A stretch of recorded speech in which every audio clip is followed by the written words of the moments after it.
TLC gave us the definitive definition of a scrub many years ago. Are we really about to revisit that on this episode of Brokish? But seriously, are there systemic reasons that cause the Black population to be the only race where there are fewer employed Black men than there are Black women? And how can we as a community work together to advocate for long-term meaningful solutions that address this problem that continues to rear its ugly head? Well, I'm so glad you asked because we are talking about it after the break.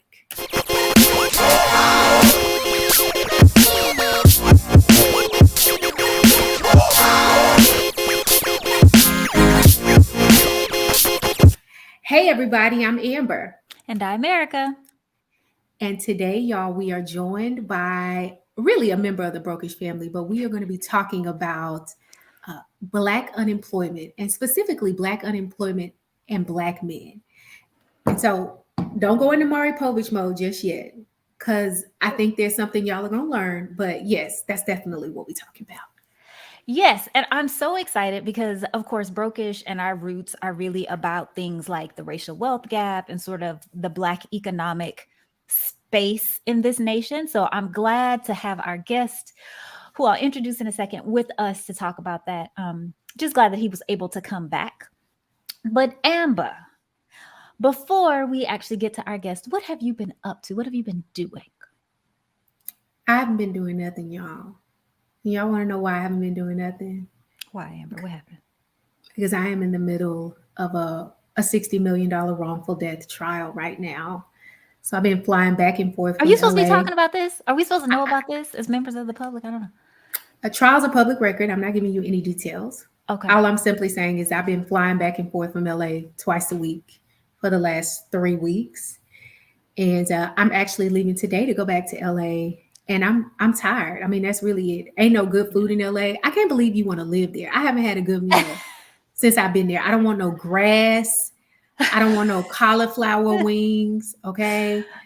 I don't want no compote on my pancakes. Like I'm over it. Okay. You just want to serve, right? Yes.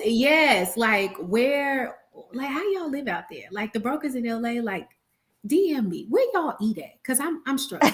So I ain't doing nothing literally, but working and trying to find a good meal. But I hope you're doing more than that. What you doing, sis? I'm sorry. Well, y'all, I'm a little bit tired today because over the weekend, I went to Las Vegas to go see Usher. Yes, so he has his Vegas residency. So How was it? And I went out there. Okay, I'm going to give y'all the real deal on Usher.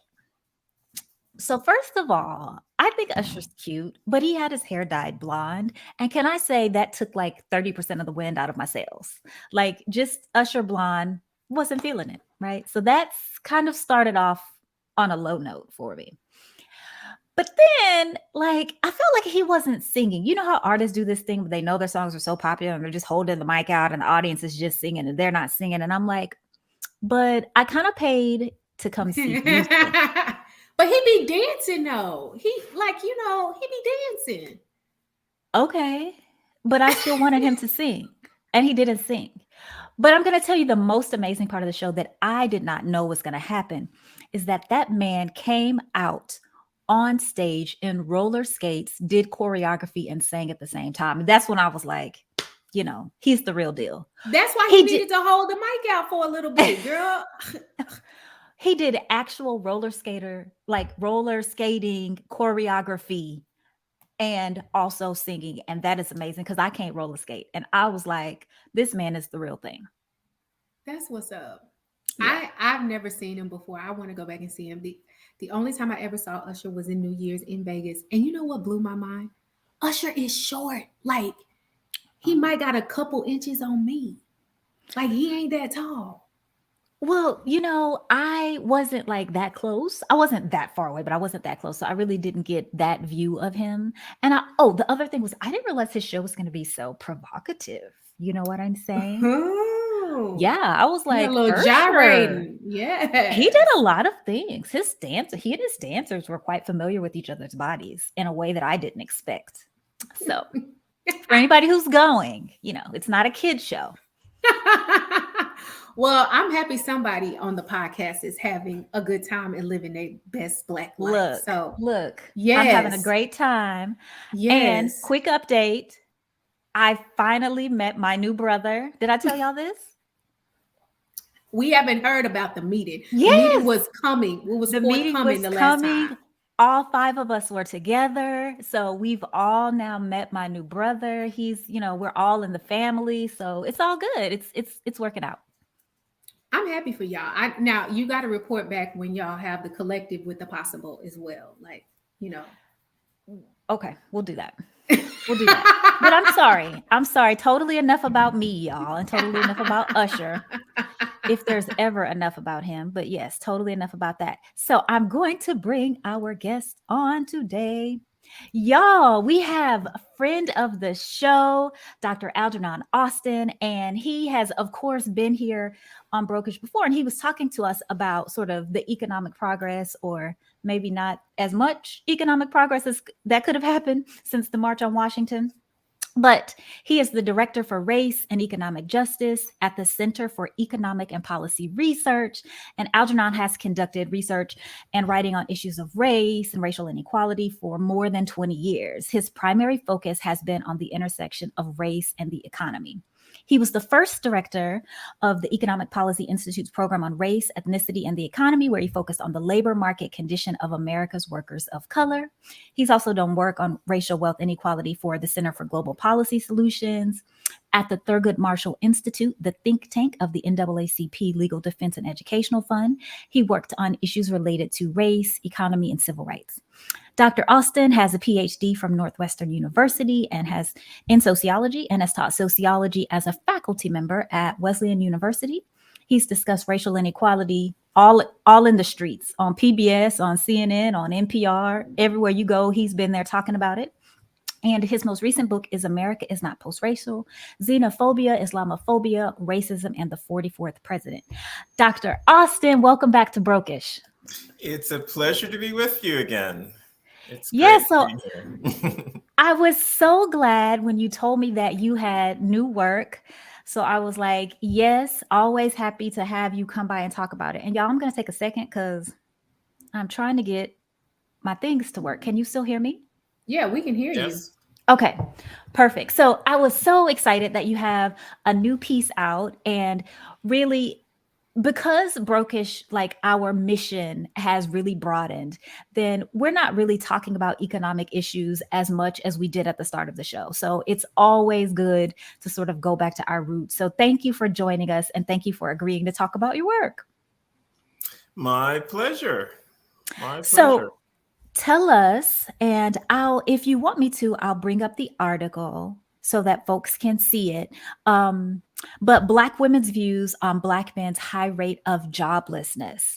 So if you could just sort of frame the article and let us know what was your purpose when you were writing?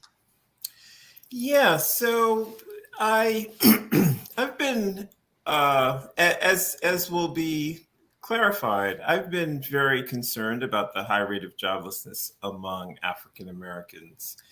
And when I talk about this topic, when I bring up this topic, sometimes people see this as being in opposition to Black women or in conflict with Black women. But I know that these people don't have a good sense of Black women's views on the issues. So the Center for Economic and Policy Research, we commissioned a survey, a nationally representative survey of Black women to get Black women's views so that we could, counter these. Amber, he didn't send us a survey. Where was our survey? We want to weigh in too. Okay, we'll talk about that later. That's why I'm here. That's why Okay. I'm here. So you all can weigh in. But it was 500 Black women, a national survey. So not every Black woman. It was a sample of the population, not the entire population. And so first, this report highlights to kind of illustrate the problem of Black men's joblessness that for all of the 21st century, from 2000 to the present, there are typically about 1 million more Black women working than Black men each year. So, and not only is this the case, but this is the case. We see this this this situation where there's significantly more women working than men only among African Americans. So we don't see it among Latinos, we don't see it among whites, we don't see it among Asian Americans, we don't see it among American Indians. Only in the Black population do we see this situation where there are significantly fewer men working than women. So it's again, I'm trying to get people to recognize that this is not this is not a typical situation. This is indeed a severe problem that needs Mm-hmm. attention. So that's one part of it. The other part, as I was saying, Black women's views. So the report highlights that there's both an emotional burden and a financial burden on Black women when they're living in situations where so many Black men are jobless or at the risk of joblessness. And the survey finds that 80% of Black women are very worried about this high rate of joblessness. So this is the social problem of joblessness among Black men. Now, there's a difference between the social problem and your personal situation. So, for Mm-hmm. example, you can ask people like, what do they think of the education system? And let's say they have a negative view, but ask them, what do you think about your child's education, your child's school, and your child's teacher? And that can be very different from how they feel the country as a whole.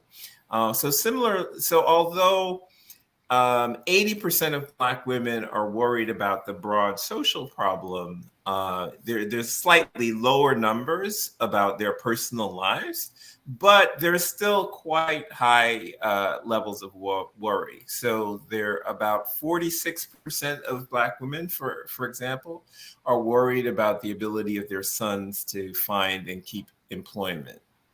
And Mm-hmm. that's like a high level of worry. There's another 17% with a low level of worry. So basically, almost 2/3 of Black women have some degree, either a low level or high level of worry about whether their son will be able to find a job and keep a job. And you see similar levels of concern for Black women among Black women about their brothers and about their husbands, boyfriends, partners. So this is the emotional burden, the emotional sort of stress and worry that joblessness places on Black women. But it also, because there's such a high rate of joblessness, it also places a financial burden because these Black women are not going to let their sons, brothers, husbands do without. They often are providing financial support to these adults who are jobless. We see that particularly among, Black men who have returned from incarceration. A lot of them are Absolutely. relying on their mothers. This high level of joblessness is putting a financial burden on Black women. So if we can address this, um, we would not simply be helping Black men, we would be helping Black women, and we'll be helping Black communities. Another one reason you see such high rates of crime in Black communities is again because of this high rate of joblessness among Black men. So if we can address this problem, then we will have lower crime in Black communities. Everyone will be safer and will have a better quality of life. That would just benefit everyone in the communities as well as the country as a whole.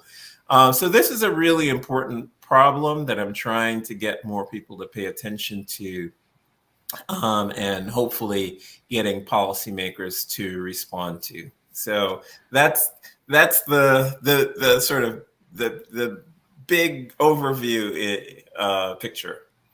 Well, and thank you for bringing this issue up. And I don't want to speak for Amber, but I think I can, at least for this survey of these two Black women.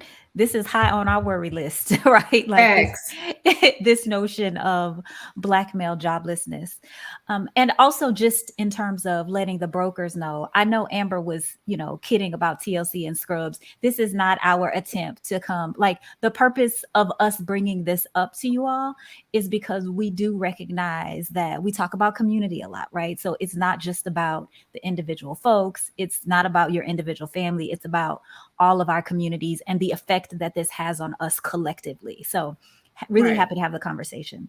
But Yeah. Dr. Austin, can you help us in terms of like just let's start with some basics and some definitional things if we can come to some agreement. So you mentioned joblessness in the title. You also talk about unemployment. Is there a difference between those two words? And then how do we define unemployment and who's in the bucket? Yes, that's a very important question. I tend to talk about joblessness, and I tend to talk about employment in this report. In this report, that's what I'm emphasizing. The unemployment rate, it's a useful measure, but people don't realize how that it's a very technical measure, and a lot of people are excluded. So, for example, right now, there are about 5 million, according to the official BLS statistics, there are about 5 million people who want to work, who don't have a job, but they're not counted as unemployed. Wow. They want to work, they don't have a job, but they're not counted as unemployed. So they are not in the unemployment statistics. And of course, Black people are overrepresented Of in course. this group. So to be counted as unemployed, you have to have been actively looking for work in the past 4 weeks. Okay. You have to have submitted an application. You've had to actively sought work. If you weren't actively, applying for jobs, talking to people, visiting employers, you are not counted as being in the labor force. And therefore, you are not counted as being unemployed, even if you don't have a job, even if you want a job. So it's a very narrow definition, the unemployment rate. And this, if you are in a population that suffers from high levels of joblessness, that faces discrimination in the labor market, you are less likely to be actively looking for work because you've been rejected 20, 100 times, and you say, what's the point? You want to work, but you have been rejected from all the employers that you applied to. Or if you live in a depressed community, right now the national unemployment rate is low, but there are places in this country where it's 20% unemployment. It's 10, 20%. I think the last I was looking at like Flint and Detroit, and it's about 10, 11% unemployment in those communities. So there are lots of places where you just look around and you say, look, I don't see anybody hiring. What's the point of me going out when no one in my community is hiring, or no one in my community is hiring anyone who looks like me? And so because Black people are more likely to be living in these economically depressed areas, because Black people are more likely to face significant discrimination in the labor market, people get discouraged and stop actively looking for work. And the moment they stop actively looking for work, even though they have a job, they're not counted as unemployed. So, could I just say one thing? And yes. Thank you for pointing out all the reasons why people stop looking for work, because I think it's easy for us to say Black people are lazy about ourselves, right? We love to believe all the bad stuff they tell us about ourselves. They lazy, they don't want to look, they don't really want a job, but there are real external issues that are keeping people who want to work from working. And I just think we have to always keep that in our minds, that Black people are not lazy, any lazier than any other people. They're not shiftless. It's just we have more structural forces working against us. Sorry, Dr. Austin. And looking for a job is expensive. It is expensive. Like when you don't have income coming in, and you're trying to use gas or Yep. utilize resources, looking for a job is very expensive. And so Yeah, it makes a lot of sense, you know. yeah, and there is a digital divide. So even many of these applications require you having access to a computer. Of course, every time I go to the library, I see a lot of Black people in the library because that's where they get their access to the internet. So there are a number of obstacles, and also networks. Talk You about it. know, you know, there are jobs out there. There are people hiring people, but they're only hiring in their networks. So the people hiring are disproportionately white, and their networks are white. So that gives white candidates, many white candidates, an advantage or an inside track into jobs that many Black people don't have. That And don't there's even get this posted because the networks exactly, have already worked with each other to Or yeah, they get posted and people apply thinking they have hope, but they're just yes. posted, but they've already been filled. Okay. They yeah. post them, but they're not really looking. They're not Yeah, so looking. there's this excellent book that really illustrates this by a sociologist, Deirdre Royster, and it's called Race and the Invisible Hand. And what she did was she tracked uh, uh, Black male graduates from a Baltimore high school. Well, she's Black and white graduates from a Baltimore. So these Black and white young men went to the exact same high school. Had the same grades. They had the same vocational training. The Black young men were disproportionately in like McDonald's type jobs or unemployed, but the white young men were able to get jobs relevant to their vocational training. So they were able to get blue collar jobs.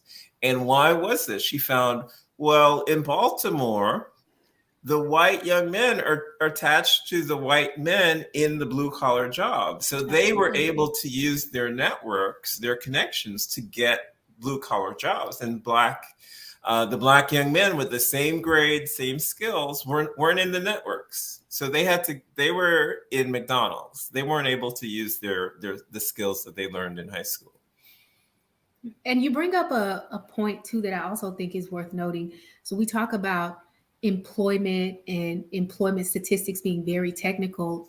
I think it's also important to address underemployment as well, because there are a lot of people who are working, but who are, for all intents and purposes, unemployed, because the money that they're making is not a living wage. It's not enough to pay bills, to do all of those things. And so what do we do with those who are technically employed but are either underemployed to such an extent that it renders them effectively unemployed, or they're considered fine because they have a job? How does that play into the conversation we're having right now? Yeah, that's another important issue that's hard to get a handle on. But we know that there are about 4 million. So I said there are 5 million people who want to work, don't have a job, but aren't counted as unemployed. There's about 4 million people, and this is official BLS statistics. There are about 4 million people who are working part-time, but they really want to work full-time, but they can't find a full-time job. So that's a real problem because, they want full-time work, but they can't find it. And yeah, there are people, who are employed, but they're doing jobs of the last resort. I can imagine, I'm speculating a little here, but I can imagine there are people doing gig work, and struggling because a lot of those, when you look at you really look at the numbers in terms of the costs. Like for if you're driving a vehicle, when you look at the vehicle cost, the gas, insurance, et cetera, costs, and subtract it from the earnings, a lot of those workers are, just making minimum wage or even sometimes less than minimum wage. So they're employed, but it's really not a desirable situation, and they would often like a much better and more stable job with better wages and better benefits, et cetera. So, yeah, there's a huge problem of people with no job, and then there's a huge problem of people with insufficient employment. They want to work full time and they're just working part time. And then there are people in bad jobs in that they may be working one or maybe two jobs, but the wages are so low that they're still struggling. So unfortunately, there are multiple problems in the American labor market that need to be addressed. Indeed, indeed. And so specifically as it relates to this notion of, so you set us up and you said, hey, this situation is very unusual because in the Black community, you have more Black women working than Black men. And in all other racial and ethnic communities, that is not the case, that you have more women than men working. We have this million job gap that exists between Black women and Black men. And so then we get to this point of joblessness, unfortunately, specifically related to the men in the community. So the reason why your work is interesting to me is just in terms of the social problem that you talked about. So I do spend a little bit of my time on social media, and I probably shouldn't be doing that, but I am out there in the streets, right? And oh my gosh, there are so many of these gender wars, right? Like, and I'm gonna focus in on the Black gender wars, right? And with all the caveats of I'm talking about heterosexual relationships, I'm talking about Black people in that sphere. And it's always like, oh, the women don't do this, and oh, and the men don't do this. And I'm like, somebody's lying, because I know that at least 80% of Black women are married to Black men and like vice versa. So y'all are hooked up with each other. So everybody doesn't hate everybody. But I do think that there is something related to, like, if you're talking about the power dynamics within a relationship and all of these other things. So I'd just like for you to talk to us about this linked fate idea, because I'm worried about Black male joblessness because, yes, I do have a Black man in my house and I want him to keep a job. And Amber cares about it too, because she's in the same situation, right? So I think it's silly that all of the wars are going on because I want you to have a job. I don't think you're shiftless. I don't think any of that. So help take us through some of the social parts of this economic problem. Yeah, so I think you illustrated. It's that yes, the Black community, Black families, as you illustrated. I say in the report, if you are concerned about Black boys, you have to be concerned about Black women, because like 99.99% of Black boys are being raised by Black women in whole or in part. Similarly, I'm sorry if you all can hear that phone ringing. No, it's fine. Okay. So Black families typically have Black men and Black women, and Black neighborhoods have Black men and Black women. So if Black men are doing poorly, if Black men are suffering from this high rate of joblessness, that is affecting Black family income. That means Black family income is lower. That means poverty rates in Black communities are worse. That means crime rates in Black communities are higher. So it's and this is what Black women say. Shall I bring it up? Let me see. Shall I? If there's a specific place you'd like me to go to. So 79%. Yeah, you can scroll down. I think it's near the end of the report. 79% of Black women see increasing Black men's employment as beneficial to Black women and girls. Okay, so a significant majority of Black women recognize that having lots of joblessness among Black men is not helpful to their families. It's not helpful to their neighborhoods. It's not helpful to their communities. So yes, this gender war, yes, and sort of heterosexual gender war is one of the issues with social media is that controversy. No, you were conflict. on the Oh, sorry. controversy and conflict gets more clicks, right? So you have Yes. to keep that in mind, that social media likes to choose, highlights the most controversial things, the things that people are going to respond to most negatively. Having said that, it is true. There is sexism and misogyny among Black men and in Black communities, and that needs to be addressed. But Black men, Black women recognize the importance of Black men's employment, and I think most Black men recognize how important and how vital Black women are to their emotional and economic well-being as well. So yes, these conflicts in social media are I think hyped up and misleading. And yeah, we need more voices and we need more information reinforcing this notion of linked faith, and really reminding people that we're in this together in American society. So, how do we orient people, particularly within our own communities, towards having this conversation in a productive and factually accurate way? Because I think a lot of times we are sort of chasing the red herrings. We have these conversations in ways that are um, very white supremacist oriented, talking about personal behavior, um, talking about bootstrapping, the things Erika brought up earlier. People are lazy, they don't want to work. How do we as a community have this very real, relevant conversation, but in a way that's rooted in the data and rooted in the facts, so that we're not on social media talking about stuff that doesn't really matter?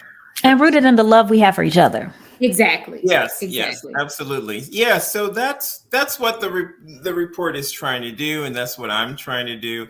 And the key part of it is really looking at the facts, and like Erika said, looking at the structural conditions. So the problem of joblessness for Black men uh, is in part, not completely, in part a problem that you see among men without college degrees, regardless of race, right? You see this among white men also. You see this declining participation in the labor market, this declining employment rate among men who do not have college degrees. And of course, this is going to hit Black men harder because Black men are more likely than white men not to have college degrees. So that's one thing, that's one contextual thing. So you break out of this sort of negative stigmatization of Black men when you recognize, oh, the same dynamic is happening to white men, right?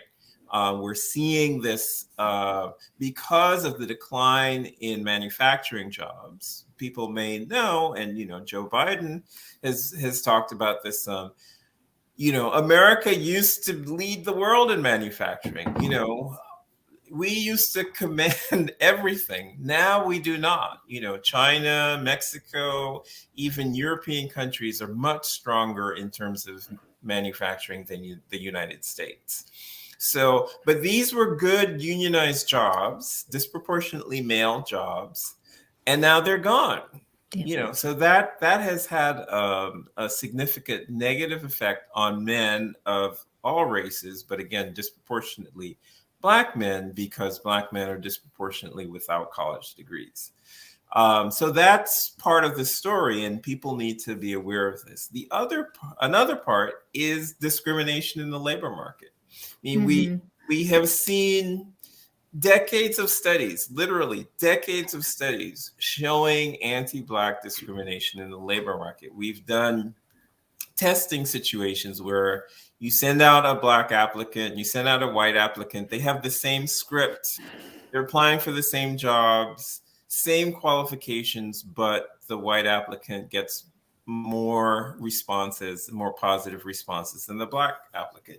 You send out resumes. One had a stereotypically white name. Malik shows up. Yeah. On the resume, just on the resume. And the Jeff resume gets better responses than the Malik resume. So we absolutely know that there is anti-Black discrimination in the labor market. And unfortunately, what the research shows is we don't see any change. From the 80s to today, we do not see any change. So that's a significant factor in the high rate of joblessness that we see in Black communities. Another factor is mass incarceration. Yeah. Absolutely. In the 70s, the US, or in the 60s, the US incarceration rate looked like other rich countries. We weren't an outlier. Now we are leading the world, where we incarcerate more than rich countries, poor countries, democratic countries, dictatorships. We incarcerate more people. But who has the highest incarceration rate? It's Black men, right? So the mass incarceration, particularly severe on Black men. And then when you're released from incarceration, when a Black man is released, what are the jobs prospects? They're terrible. They're absolutely terrible, because employers do not want to hire people with a criminal record. Yep. And they don't want to hire Black people. They're right. Look, just say the thing, right? And the research shows a white person with a criminal record has better odds of finding employment than a Black person with a criminal record. So, Shocker. Yeah. So when you look at all these three things happening at once, you then understand why you see this very low rate of employment for Black men, because Black men's incarceration rate is way above other men. Black men are facing discrimination in the labor market. Black men relied more than white men on manufacturing jobs that don't exist anymore. So getting people to understand these structural factors, I think, is really helpful to having a more productive discussion around this issue. So, Dr. Austin, you talked about education, right? And you talked about how even men, Black men, white men who are similarly situated as relates to their education don't have the same economic outcomes. And certainly here on the Brokerage Podcast, we are not anti-education. Amber has a lot of it. I'm trying to get more, right? Like, we believe in education.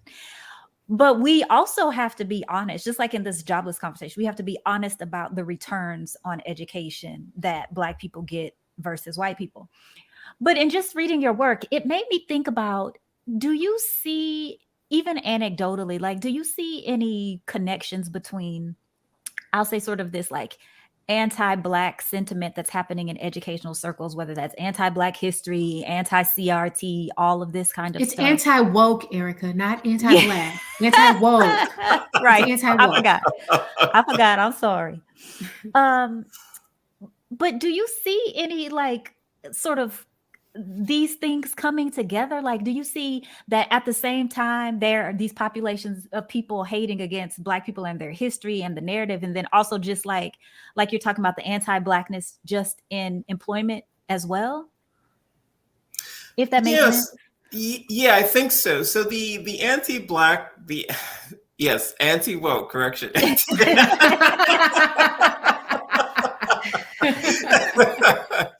Now, the anti-CRT, which nobody knows what they're referring to, but exactly. that's not going to stop them. Exactly. The opposition to Black history, as well as other things. It's important for people to realize that the current conservative movement, the current very extreme conservative movement, this is not your grandparents' conservatism. This is some extreme conservatism that we're living in now. And the current conservative movement relies very heavily on creating a sense of victimization among white people. If you look at the survey data, a significant share of the white population see white people as victims of racism in American society. And some of them say they are more victimized than Black people, right? The rhetoric is that, you know, the liberals are anti-white, right? This is, you have to understand this as this is part of the narrative. So why are they opposed to anti-CRT and anti-Black history? Because it's part of that. It cultivates a sense of victimization. But the other thing, they don't want people to look at the structural inequality that I've been talking about. They don't want people to look at American history, because that goes completely against this notion of whites being the victims, right? So they have to suppress it. You know, they have to suppress this information, because this information completely blows away this notion that whites are an underprivileged minority group in American society. You can't even say it without laughing. You can't even get the words out. It's so ridiculous. Yeah, but that's what they're cultivating. And Absolutely.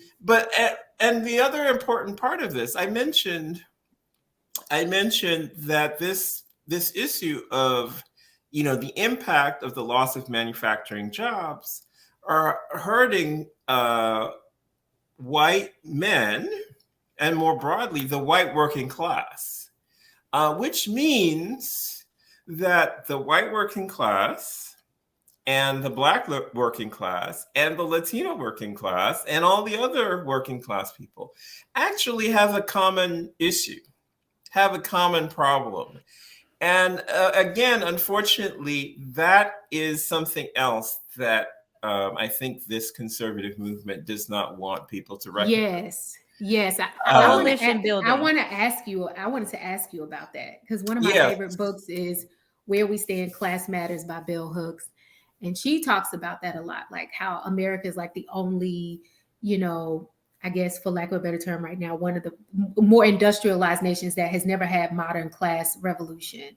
And so I wonder how you feel about what these statistics show us about the necessity of class solidarity and working people across racial lines banding together to advocate for not only like things like pay equity, equitable healthcare, but also just, you know, better working conditions across the board. Like, I feel like when I read things like this, we are just begging for class revolution and reorganization here in America. Absolutely. And I'm trying to remember a quote from the scholar Ian Haney Lopez, who's done a lot of work around race-class narrative and under getting people to recognize the interrelationship of race and class. And he has a catchy little phrase, and it's something like, racism is a tool in the class war that the rich are winning. So think about that. Racism is a tool in the class war that the rich are winning. So what I was just talking about, this extreme conservative movement is using racism. They're trying to create sense of white victimhood, foment anti-Black policies. And that prevents the white working class from recognizing that they are similarly being exploited and by American capitalism as the Black working class and the Latino working class. So you can see wages stagnating among, you know, basically like the bottom 90% of households and of all races. So wages are stagnating. Working class men's wages are declining, and yet, as I was mentioning, many sort of the conservative movement is working to get a lot of the white working class to blame Black people and Latino people, et cetera. But the thing is, that's not where their money went. Right. Right. You know, right. No amount of hostility, no amount of like denying benefits and aid to Black people is going to make them any richer. Right. It's not going to increase their wages by suppressing the wages of Black people. It doesn't work that way. So until, I mean, the image, the example that keeps coming to mind that just outrages me is with Medicaid expansion. So a whole bunch of southern states, We live in Texas. did not expand Medicaid under the Affordable Care Act, Obamacare. And it's just hurts low-income people, moderate-income people of all races. And if all of those people were to organize and agitate, they could put significant pressure on their leaders. And it's not just around that, it's around the minimum wage. There's so many policies where the conservative movement, that's putting forward all these anti-Black policies are opposed, but they distract people from economic issues. Yes. They distract people from the fact that they're not doing anything around health, improving healthcare, improving job opportunities, improving educational opportunities, improving health and safety. People ignored, Trump's deregulation of the railroads because he's fomenting hate. It's like social media. You want people to be angry, and because that distracts them from reality and some of the more serious issues. So you have to really recognize that that yes, racism is a tool in the class war. That unfortunately, if you look at the growth in income for the top 1% over the last decades, has gone through the roof. That's where the money went, just like right. You said. Exactly. That's where the money where went. the money resides. We have more billionaires than ever before, while we still have massive amounts of poverty, massive amounts of joblessness, massive amounts of economic insecurity. People can't get health care. People are going into debt because of health costs. People can't afford to pay their rent.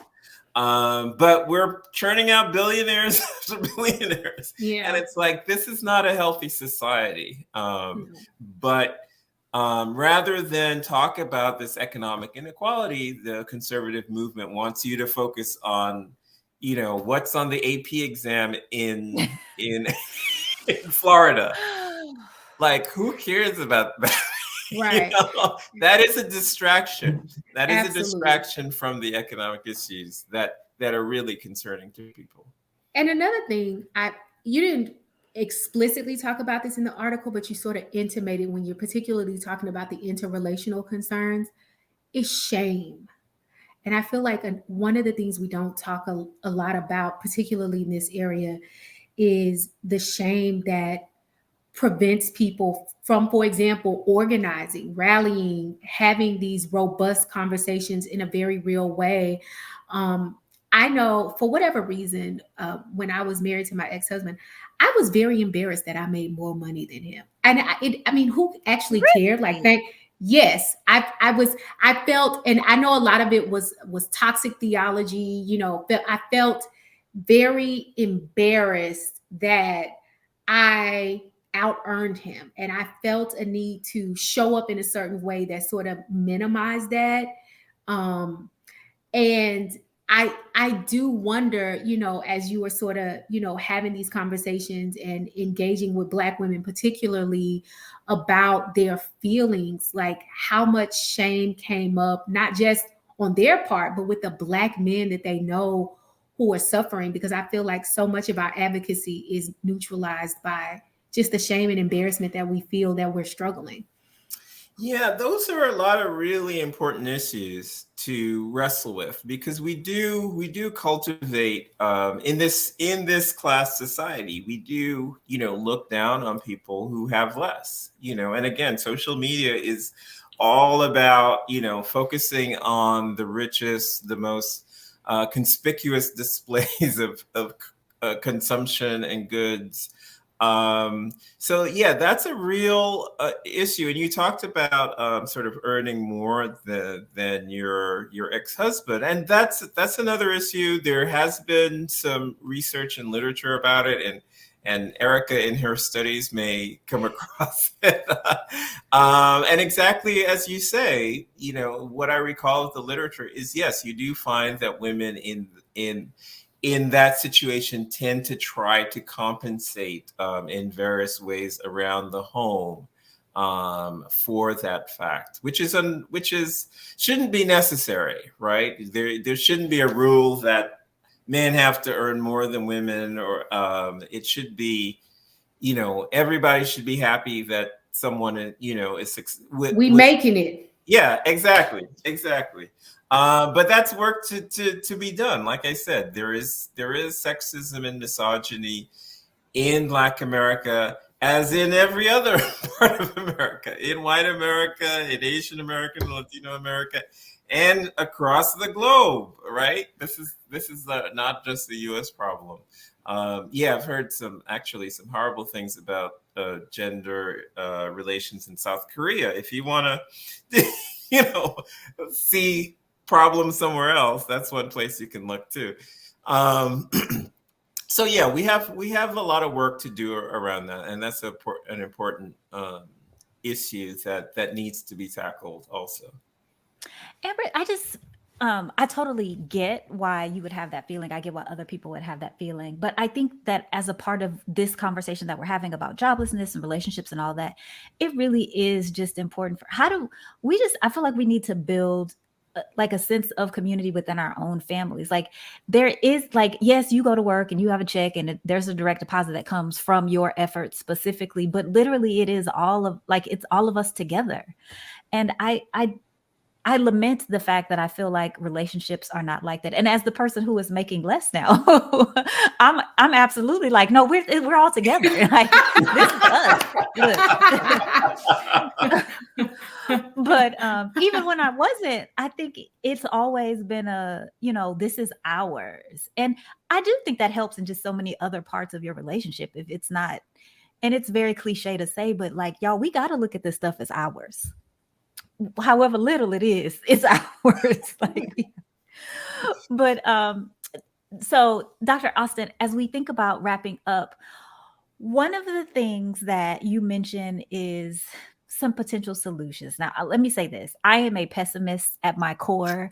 In this nation, I do not believe that there are many solutions available to us because of all the things you mentioned, like a lack of solidarity with our white brothers and sisters in some case. Like, I don't believe it, but you're here. It's your work.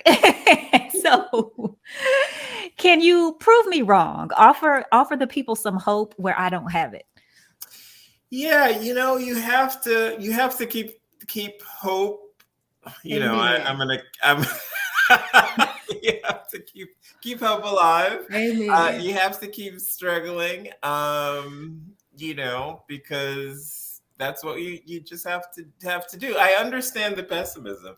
It is difficult, but I think about Black history, the Black history that some people don't want us to learn. And when you think about our four parents, our forefathers, foremothers, etc., and the struggles that they had, that they pushed forward, we can think not just simply in our families, but in sort of Black history writ large. They went up against worse than we did, and they moved forward. It was not easy, it was not constant, but they kept pushing forward and they moved forward. So we have to do the same. Yes, I'm not gonna look at this with rose-colored glasses and say that there aren't tremendous obstacles, but we have to push forward.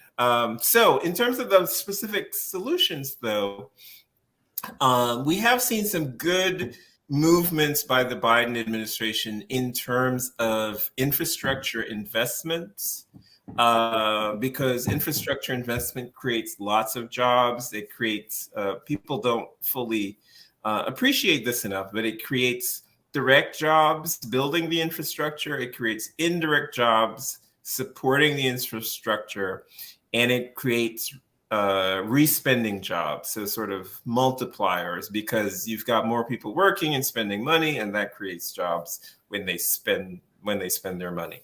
So infrastructure investments are really good at creating lots of jobs, and our infrastructure needs are Massive. yes, massive, massive. And it's really, I can't underscore this enough. I mean, when we just think about Black communities, there's so many Black schools that don't have proper heating and cooling, don't have, bathrooms, don't have science labs. There are so many Black communities don't have, not just Black communities, all over. Our water infrastructure is terrible and literally falling apart because it was built 100 years ago and hasn't been replaced. Our roads are, we need better, as we see, better rail and transportation. It's like we need everything. So thankfully, the Biden administration has made major investments in infrastructure, more than we've seen in decades. So that's positive. Unfortunately, the need is so great that it's still not enough. We need a lot more. So this is something that we, can continue doing for the next administration and the next administration and the next administration, because the need is so great. The one real unfortunate aspect of politics is care infrastructure was cut from the Biden agenda because of some conservative senators who happen to be Democrats, but they opposed. So healthcare, as we're an aging society, our healthcare needs are growing, right? We need care for the elderly. We do an inadequate job of caring for our children. We need more high quality childcare for kids. It needs to be more affordable. We need to improve the working conditions for people in the care industry. You're hearing about nurses quitting their jobs and doctors quitting their jobs because it's just the working conditions are terrible. So we need, in addition to the physical infrastructure, we need massive work in our care infrastructure. But all of this means tremendous job creation if we do the right things. And that job creation will include the Black community and will include Black men. So that's really important. Anti-discrimination. We talked about discrimination. We need a lot of work there. And unfortunately, because we have such a horrible Supreme Court, it's really difficult, But maybe at the local level and at the state level, there can be some progress. But as I mentioned before, since the 80s, the rigorous research is from the 80s to the present, and we've seen no improvement. We still see significant discrimination against Black workers. I mentioned we talked about manufacturing in decline, and I talked about the care industry growing. Our care needs are growing. In addition to health, education, administration, and literacy, a sector that a Brookings scholar, Richard Reeves, calls the HEAL occupation for health, education, administration, and literacy. If you take the first letter. So these jobs are growing in the economy. Manufacturing is declining, but HEAL, particularly, but they're very gendered too, aren't they? Like those. Exactly. So that's what I'm saying. We need this sector, the HEAL sector, is disproportionately female, but it's growing. We need more men in healthcare, in education, in administration, in literacy.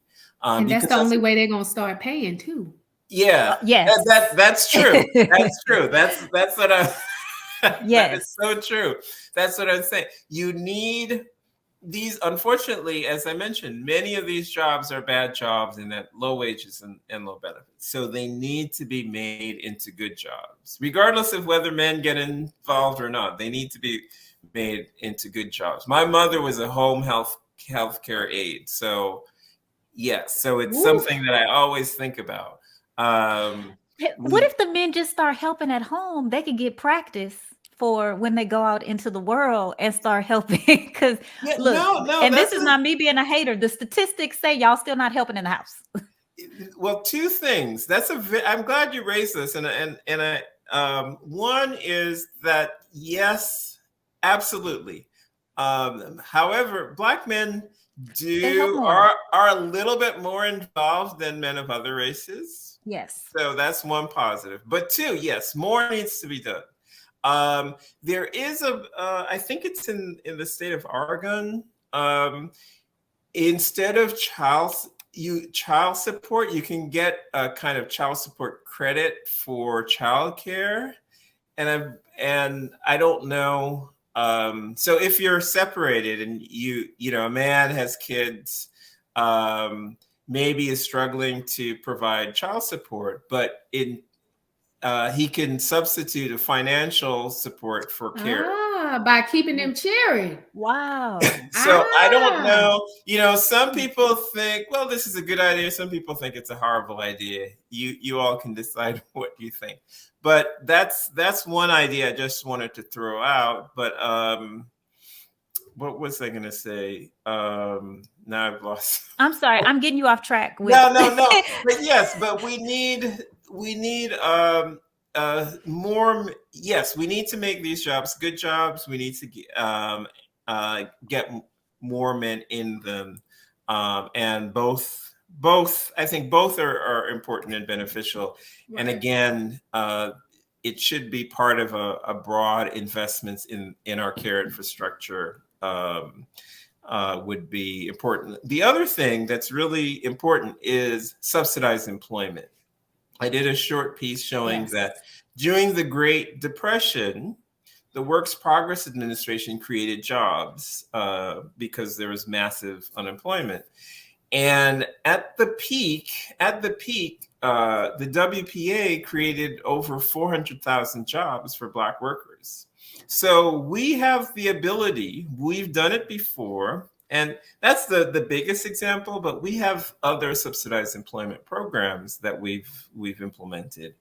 So the government can directly create jobs that put people to work as well as help in terms of economic development. So I talked about these communities many Black communities being, I would say economically depressed communities. And so, for example, people talk about food deserts, places where you can't find a full service grocery store. Now, and business people will say, well, this is a poor community. I'm not going to make profits. But if you have a significant subsidized employment program, it changes the business model because one, more people are working in the community, so you're lifting the incomes. But two, your labor costs are going down because you're receiving a subsidy for your workers.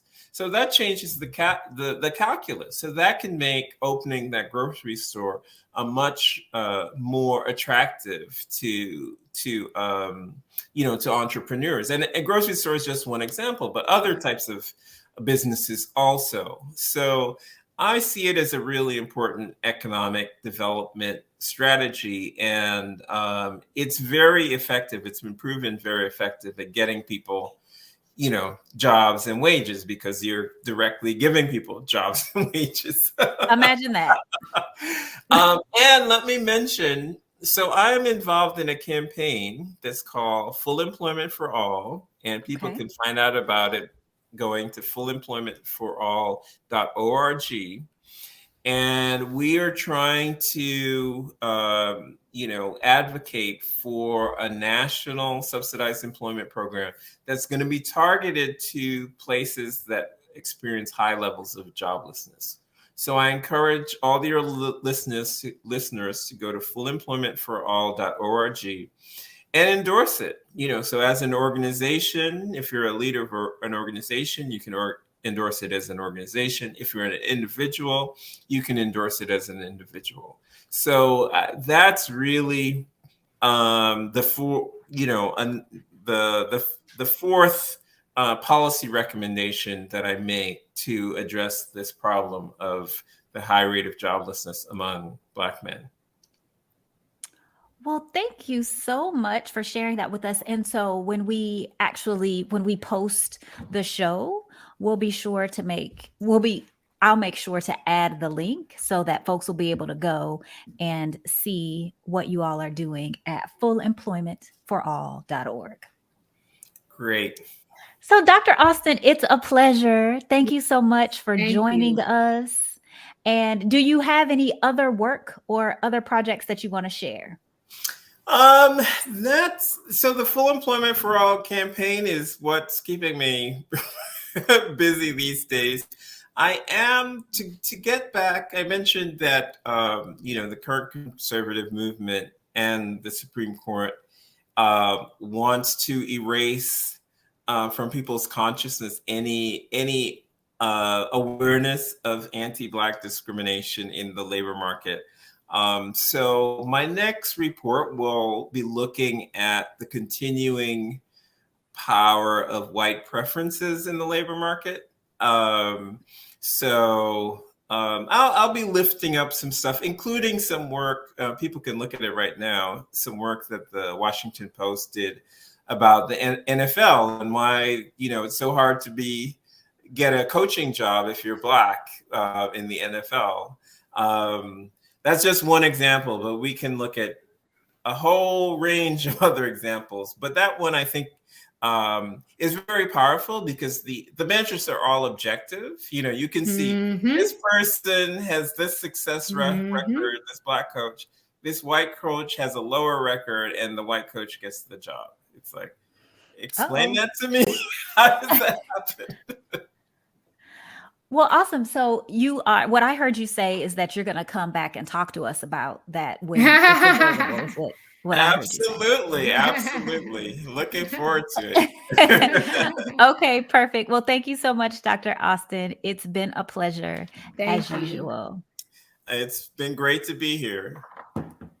So Amber, tell us what we have for homework for the brokers. So the first thing is, obviously, we want you guys to take Dr. Austin's recommendation and go to fullemploymentforall.org. Read the information contained there. And if you feel so inclined, if you are a believer in the mission, sign up and become a part of that.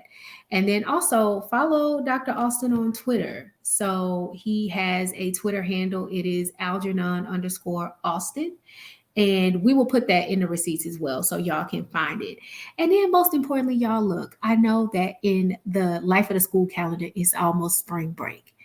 And unlike y'all's favorite, almost soon to be kind of sort of professor, I'm not going to give no bunch of homework. So first of all, go to YouTube, subscribe to Black Power Media. This is a perfect time to get caught up. And not only should you get caught up, but go ahead and tag 2 or 3 of your friends. We are not going to get Baptist and tell you to turn to your neighbor and say, neighbor, subscribe to Brokish. Neighbor, follow Brokish on social media. But just tag them. Just reach out and touch. Yeah. That's the only homework. Get caught up. No, that's not the only homework. We also want them to read Dr. Austin's report. Yes, of course. We're going to put the report and the fullemploymentforall.org link in the receipts. Yeah. So yes, read the report. And it's really not a bad read. No, it's not a long read. It's not a bad read at all. It's not. Well, thank you, Amber, and thank you, Dr. Austin. And y'all, I know that it is so easy for us to see these popular narratives in the media related to Black pathology and a lack of cooperation between genders and a lack of desire to work together. But at Brokish, we always want to be the first to point out that we have never lost our sense of community and we're not going to lose it now. And Black people are not lesser than because we have less than. And we can't believe that about ourselves. And we also cannot become evangelists for the messages that seek to divide and conquer us. We are not the purveyors of anti-Blackness and all of these anti-Black tropes and all of those things. What's the word we always talk about? Community, y'all. And we are in this thing together. And so we need to make sure that everybody is able to survive. So thanks for tuning in. And we look forward to catching up with you on the next episode of Brokish. All right, good people. Thanks for listening to Brokish. For more episodes, visit us at brokish.com or subscribe, and Brokish will get direct deposited into your favorite podcast app on the 1st and 15th. Share Brokish with your friends and join the conversation on Twitter, Facebook, and Instagram. Music for Brokish is Come Get Some by Blank and Kit. Until next time, brokers, welcome to another episode of Brokish, where we talk about the unbelievable ish this country has done to keep us broke. They say when you now wear here Black are Power your Media hosts, gear, you can Amber accomplish and anything. Erika. You can play any and every position. Coaching, to kicking, to receiving, to running and juking. And oh my goodness, let's see that again in slow motion. Get off me. And you're going to have a lot of haters coming at you, but what you got to do is you got to shake them off, and get to your goal and accomplish it. And when that's done, it's a beautiful thing. I'm talking about going hard, extra, for that extra point. And when it's done beautifully, you talking about touchdown. Oh, and the crowd goes wild and they're celebrating with you and everything. Man, let's see that again. Nice. Black Power Media, baby. That's how we do it. Now go to blackpowermedia.org and get you some of that gear. Empower yourself today. Yeah.